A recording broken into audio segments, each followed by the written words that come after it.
వేములవాడ ఘటన నేపథ్యంలో తెలంగాణ ఫోక్ ఇండస్ట్రీపై వస్తున్న విమర్శలపై పలువురు కళాకారులు కొరియోగ్రాఫర్లు స్పందించారు. వేములవాడ ఘటనకు ఫోక్ ఇండస్ట్రీకి ఎలాంటి సంబంధం లేదని పలువురు కొరియోగ్రాఫర్లు స్పష్టం చేశారు. కష్టపడి సంపాదించుకున్న జానపద కళారంగం ప్రతిష్టను దెబ్బతీయొద్దని కోరారు. తెలంగాణ జానపద సంస్కృతి సాంప్రదాయాలకు చెడ్డ పేరు తీసుకురావద్దని హెచ్చరించారు. జానపద వారసత్వాన్ని కాపాడుకుంటామని చెప్పారు. ఒకరిద్దరి వ్యక్తిగత విషయాలను మొత్తం ఫోక్ ఇండస్ట్రీకి ఆపాదించొద్దని ఫోక్ డాన్సర్ జాను లిరి కోరారు. ఫోక్ ఇండస్ట్రీపై అసత్య ప్రచారాలు చేయొద్దని విజ్ఞప్తి చేశారు. 2 రోజుల నుంచి జరుగుతున్న దాని గురించి నాకు కోపం ఆగక మా యూనియన్ కూడా నేను చెప్పకుండా నేను రియాక్ట్ అయ్యాను. ఎందుకంటే నేను చాలా ఇయర్స్ నుంచి ఫోక్ ఇండస్ట్రీలో ఉన్నా. నేను ఈ రోజు తింటున్నా అంటే ఫోక్ ఇండస్ట్రీ వల్లనే. వీళ్ళందరూ కూడా మనం ఉండకూడదు, కొత్త వాళ్ళని అందరూ తీసుకురావాలి, ఛాన్సెస్ ఇవ్వాలని చెప్పి మేము చాలా మందికి ఛాన్సెస్ ఇస్తున్నారు. చాలా మంచి డాన్సర్స్, కోరియోగ్రాఫర్స్ అందరూ వచ్చి ఒక యూనియన్ ఏర్పాటు చేసుకొని జానపదాన్ని కాపాడుకుంటున్నారు.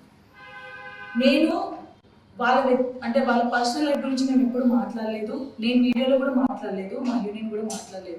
ఇక్కడ మేము బాధపడేది ఏంటంటే ఫోక్ ఇండస్ట్రీ మీద రుద్దకండి ప్లీజ్. ఎందుకంటే ఇది చాలా అంటే మన ఫోక్ అంటేనే అందరికీ చాలా మంది కొంచెం చిన్న చూపు ఉండే. ఇప్పుడు అది సినిమాలలో కూడా మన ఫోక్ సాంగ్స్ పెట్టుకుంటున్నారు అంటే చాలా హ్యాపీగా ఉంది. అందరికీ ఒక రెస్పెక్ట్ పెరిగింది మనకి. దాన్ని దీంతో రుద్దొద్దు అని చెప్పేసి అడుగుతున్నాను అంతే. ఇప్పుడు నేను చేసిన దానికి కూడా ఒక వీడియో నేను చేసిన, వీళ్ళకి ఏం చెప్పకుండా, నేను మా పెద్దవాళ్ళకి కూడా చెప్పకుండా నాకు కోపం వచ్చిన వీడియో చేసినందుకు కూడా దానికి కూడా చాలా మంది చాలా రకాలుగా మాట్లాడుతున్నారు. మీరు మాట్లాడినా కూడా పర్లేదు, ఎందుకంటే ఇది మాకు కన్న తల్లితో సమానం. మా కన్న తల్లిని ఎవరైనా అంటే మేము ఊరుకోము, మీరు ఏం మాట్లాడుకున్నా పర్లేదు. బట్ ఫోక్ ఇండస్ట్రీని మాత్రం అన్ని విషయాలకి ఏం జరిగినా కూడా ఫోక్ ఇండస్ట్రీలో జరిగింది ఫోక్ ఇండస్ట్రీ మొత్తానికి సంబంధించిందంటే కాదు. ఎవరు పర్సనల్ వాళ్ళకు ఉంటుంది, కానీ ఫోక్ ఇండస్ట్రీ మీద రుద్దకండి. నేను ఒక ఎస్సీ సామాజిక వర్గానికి చెందిన వాడిని.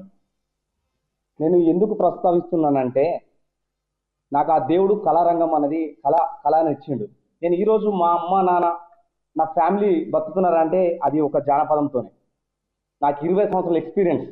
నా చేతిలో ఎంతోమంది డాన్సర్స్, డ్యాన్స్ మాస్టర్ అయిన్లు, చాలామంది హీరోయిన్స్ కూడా అయిన్లు ఫోక్ దాంట్లో.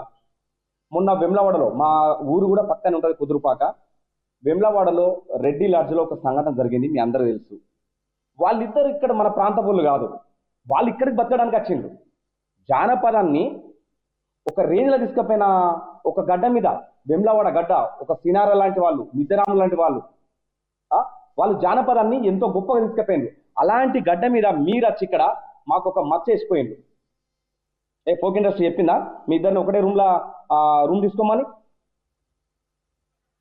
ఈశ్వర్ సాయి వాళ్ళ మిస్సెస్ మీ భర్త తప్పు చేస్తే ఫోక్ ఇండస్ట్రీని ఎందుకు అంటున్నావు? నీకేమరిగా ఫోక్ ఇండస్ట్రీ అంటే? చెప్పులు లేకుండా కాళ్ళ గజ్జ కట్టుకొని దుంకాం మేము.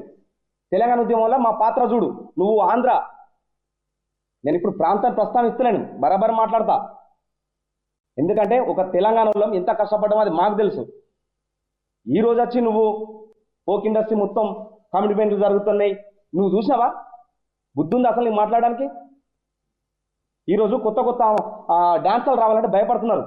కొంతమంది పేరెంట్స్ ఫోన్ చేసి, సీన్ సార్ ఇక నుంచి వెళ్ళి మా అమ్మాయిని మేము పంపించము, మాకు ఫోన్ చేయకుండా అంటున్నారు. ఇదేనా? దయచేసి ప్రజలారా మీరు కూడా అర్థం చేసుకోండి. శేఖర్ మాస్టర్ చెప్పిండు, ఒకప్పుడు మేము సినిమా ఇండస్ట్రీలో తిరిగితే మాకు ఎవరు అవకాశమే లేదు, కానీ ఈరోజు మమ్మల్ని ప్రపంచం గుర్తుపడుతుంది కేవలం ఒక జానపదంతోనే. దయచేసి ట్రోలర్స్ మీ వ్యూస్ కోసం మా బతుకును ఆగం చేయకూడదు. ఫోక్ సాంగ్స్ కొరియోగ్రాఫర్ని. నా పేరు శేఖర్ వైరస్. ఒక 8 ఇయర్స్ నుంచి నేను ఫోక్ సాంగ్ చేస్తున్నా. అంతకుముందు సినిమాలో చేశాను. సినిమా నుంచి నేను ఫోక్ సాంగ్స్ వచ్చిన తర్వాత నా డెవలప్మెంట్ అనేది అప్పుడే స్టార్ట్ అయ్యింది. నాకు తిండి అప్పుడే దొరికింది. ఫోక్లోకి వచ్చిన తర్వాత నాకు తిండి దొరికింది. సినిమాలో చేశాను చాలా సినిమాలో చేశాను, కానీ నాకు ఎప్పుడు అంత తిండి ఈ ఫోక్ వచ్చిన తర్వాతే నాకు తిండి దొరికింది. ఇంకోటి ఏంటంటే నేను వచ్చిన కాడ నుంచి చాలామంది అమ్మాయిలు, చాలామంది అబ్బాయిలు, కొత్త వాళ్ళు చాలామంది ఫోక్ ఇండస్ట్రీకి వచ్చారు. చాలామంది